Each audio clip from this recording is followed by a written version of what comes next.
Hello children, today we are going to learn about area in this video. Area के बारे में मैं आपको पहले भी बता चुकी हूँ. Space occupied by a flat surface is called its area. जो space एक flat surface occupy करे उसको area बोलते हैं. For example, this figure A, rectangle A है ये.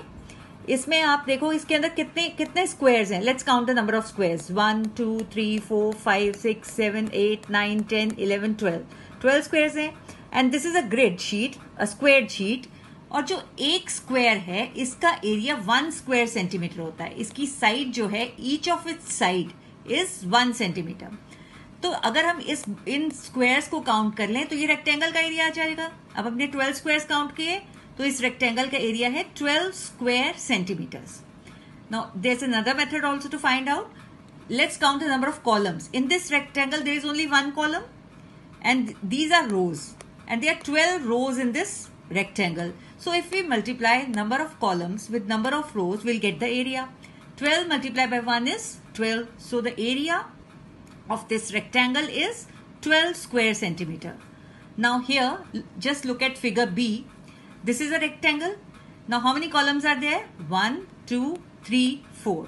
How many rows? 1 2 3. If we multiply this length with breadth, we'll get the area. 4 multiplied by 3 is 12. So the area will be 12 square centimeter. Now let's count the number of boxes in this figure. 1 2 3 4 5 6 7 8 9 10 11 12. So the area is 12 square centimeter. लेकिन इसमें एक चीज बहुत ध्यान रखने की होती है कि जो इसका यूनिट है वो स्क्वायर लिखना है. स्क्वायर होगा वो. और जो अगर इसकी लेंथ सेंटीमीटर में है, ब्रेड्थ सेंटीमीटर में है, तो एरिया इसका स्क्वायर सेंटीमीटर होगा. और ऐसे ही अगर लेंथ मीटर में है, ब्रेड्थ मीटर में है, तो एरिया स्क्वायर मीटर होगा. Likewise if the length is in kilometre, breadth is in kilometre, area will be square kilometre. And if it is millimetre, length is in millimetre, breadth is in millimetre, area will be in square millimetre.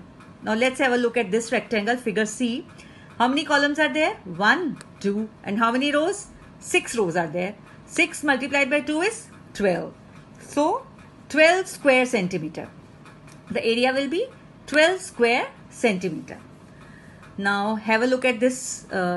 Let's count the number of squares also. 1 2 3 4 5 6 7 8 9 10 11 12. So the area is 12 square centimeter. Now have a look at this triangle. In this triangle, let's count the number of complete squares. How many complete squares are there? 1 2 3 4 5 6 7 8. 8 squares are complete squares. Now let's count the number of squares which are more than half squares. This is more than half, right? This is more than half.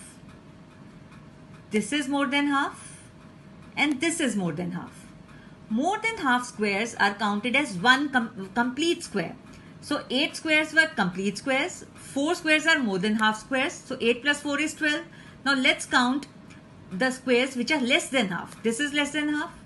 What about this? This is also less than half. Then what about this? Is also less than half. This is also less than half.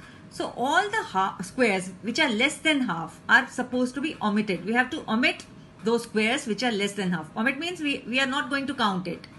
Just leave them. So the area will be 8 squares plus 4 squares. That will be 12 square centimeter. Now there's also another method to count to find out the area. If I extend this line from here till here and I extend this line from here till here, what will I get? This is a rectangle.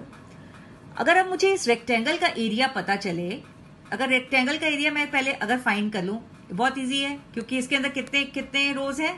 6 रोज हैं. Columns कितने हैं? 4 columns हैं. और अगर हम 6 को 4 से multiply कर दें तो एरिया आ जाएगा. किसका एरिया है ये? रेक्टेंगल का एरिया है ये. 24 square centimeter. But we are supposed to find the area of this triangle. So have a look here. This is a diagonal. जो diagonal होता है ये इस rectangle को 2 equal parts में divide कर रहा है, right? This diagonal is dividing this rectangle into 2 equal parts. Now if I know the area of this rectangle, I can easily find out the area of this triangle. Can you tell me how? अगर मुझे पूरा ये rectangle का area पता हो तो मैं आसानी से इसका एरिया ट्राइंगल का निकाल सकती हूँ। कैसे निकालूंगी?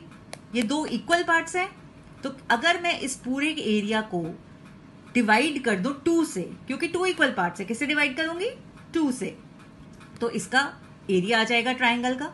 तो 24 divided by 2 is 12. So the area of this triangle will be 12 square centimeters. Now have a look at this last figure. Now let's count the number of complete squares. 1, 2, 3, 4, 5, 6, 7, 8. 8 squares are complete. And what about more than half squares? This is more than half. This is more than half. Is this more than half? No, this is less than half. This is also less than half. This is less than half. This is less than half. And this is more than half. This is more than half. So we have 8 complete squares, and 4 squares are more than half squares, and more than half squares we count as complete squares. So 8 plus 4, 12. And these 4 squares are less than half squares. जो less than half squares होते हैं, we are going to omit those squares. We are not going to count them. They are not supposed to be counted. So the area will be 12 square centimeter. अब इसमें कोई half square नहीं है. अगर half square होता तो उसको half count करते. ये हमेशा याद रखो कि कंप्लीट स्क्वायर्स को कंप्लीट ही काउंट करेंगे. जो मोर देन हाफ है उसको कंप्लीट स्क्वायर काउंट करेंगे. जो लेस देन हाफ है उसको ओमिट कर देंगे. और अगर कोई हाफ स्क्वायर होता तो उसको हाफ ही काउंट करते हैं. राइट? समझ आया? यहां तक क्लियर है? अब यहां देखो, इसका एक और मेथड भी है. अगर मैं इस लाइन को यहां तक एक्सटेंड कर दूं, इधर से ये एक्सटेंड कर दूं, यहां से ऐसे एक्सटेंड कर दूं, यहां से यहां तक एक्सटेंड कर दूं, what will I get? This is a square. एक स्क्वायर आ गया मेरे पास. अब मैं इसको अगर यहां से एक्सटेंड कर दूं और यहां से ये एक्सटेंड कर दूं, what will I get? I will get 3 rectangles. First rectangle, second rectangle and third rectangle. अब जो ये वाला पोर्शन है, इसका एरिया तो इजी है फाइंड करना है. रेक्टेंगल है, कंप्लीट स्क्वायर्स हैं, 8 हो गया.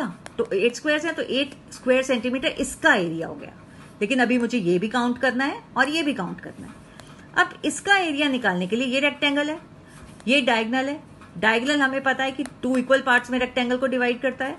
अगर 4 स्क्वायर सेंटीमीटर इसका एरिया है तो डायगोनल ये इसको 2 में डिवाइड कर रहा है, 2 इक्वल पार्ट्स में डिवाइड कर रहा है. तो किससे डिवाइड कर दूंगी 4 को? 2 से. 2 से डिवाइड किया तो 2 स्क्वायर सेंटीमीटर. अब हमें इसका पता चल गया, इसका पता चल गया, लेकिन ये रहता है अभी. इसके लिए भी सेम डिटो यही है. 4 स्क्वायर का रेक्टेंगल है ये, और इसको हम डिवाइड कर रहे हैं 2 इक्वल पार्ट्स में. 4 को 2 से डिवाइड किया, 2 स्क्वायर सेंटीमीटर. तो टोटल एरिया इसका हो गया 8 square centimetre plus 2 square centimetre plus 2 square centimetre. तो एरिया इसका आ गया 12 स्क्वायर सेंटीमीटर. क्लियर है? यहां तक बात क्लियर है? चलो अब यहां देखो. अब हमें इन सब फिगर्स का एरिया हमें पता चल गया. याद है आपको कि क्या फिगर ए का क्या एरिया था? ये देखो, फिगर ए का एरिया था 12 स्क्वायर सेंटीमीटर. ठीक है. फिगर बी का भी 12 स्क्वायर सेंटीमीटर, फिगर सी का भी 12 स्क्वायर सेंटीमीटर, फिगर डी का भी 12 स्क्वायर सेंटीमीटर, और फिगर ई का भी 12 स्क्वायर सेंटीमीटर. राइट? तो अब आपने देखा कि हमारे जितने भी ये शेप्स देखो कितनी अलग हैं, लेकिन एरिया सबका क्या आया? 12 स्क्वायर सेंटीमीटर. सबका एरिया सेम आया. अब क्या इसका पेरीमीटर भी सेम आएगा? क्या लगता है आपको? Let's find out about this in next video. Till then, goodbye. See you later. Bye-bye.